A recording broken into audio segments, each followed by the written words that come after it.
இன்றைக்கி டே 4. இவனுக்கு இன்றைக்கி நீச்சல் பயிற்சி தான் கொடுக்க போகிறோம். ஒரு வாரத்தில் 2 இல்லைன்னா 3 நாள் நீச்சல் போடலாம். நம்ம எந்த அளவுக்கு நீச்சல் போடுறோமோ அந்தளவுக்கு அவனுக்கு மூச்சு வாங்காது. அப்புறம் கால் உடம்பெல்லாம் ஃப்ரீ ஆகிடும்.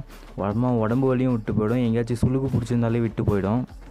இன்றைக்கி பையனோட தோஸ்து வந்திருந்தான். அவன் இவனோட ஃபாஸ்ட்டாக பிச்சுட்டு போகிறான். எவனுங்களுக்குள்ளே ரன்னிங் ரேஸாக தெரியல, மாற்றி வேகமாக ஓட்டுக்கிறானுங்க. அதுமாதிரி நாங்களும் ஏறிக்கு வந்துட்டோம். பையன் தண்ணியை பார்த்ததும் பாஞ்சிட்டான். அவனும் நீச்சல் அடிக்க ஸ்டார்ட் பண்ணிட்டான். பையன் எப்போவுமே போன உடனே நீச்சல் அடிக்க இறங்கிடுறான். ஆனால் 2வது ரவுண்டு இறக்க அவனுக்கு ரொம்ப கஷ்டமாயிடுது. அதனால் அவனை 2 ரவுண்டு இறக்க மாட்டோம். பாருங்கள், இதுக்கே எவ்வளோ அடம் பிடிக்கிறான்னு சொல்லிட்டு. சரி, தண்ணியை விட்டு மேலே வந்ததும் அவன் பாட்டுக்கு கிளம்பிட்டான் வீட்டுக்கு. நாங்கள் பிடிச்சிட்டு வரும்போது தான் அவனை இழுத்துன்னு வரணும். ஆனால் போகும்போது அவன் பாட்டுக்கு நேராக நம்மளை கூப்பிட்டு போயிடுவான் வீட்டுக்கு. வரும்போது ரன்னிங்கு கொஞ்சம் நேரம் நீச்சல் அடித்தோம்.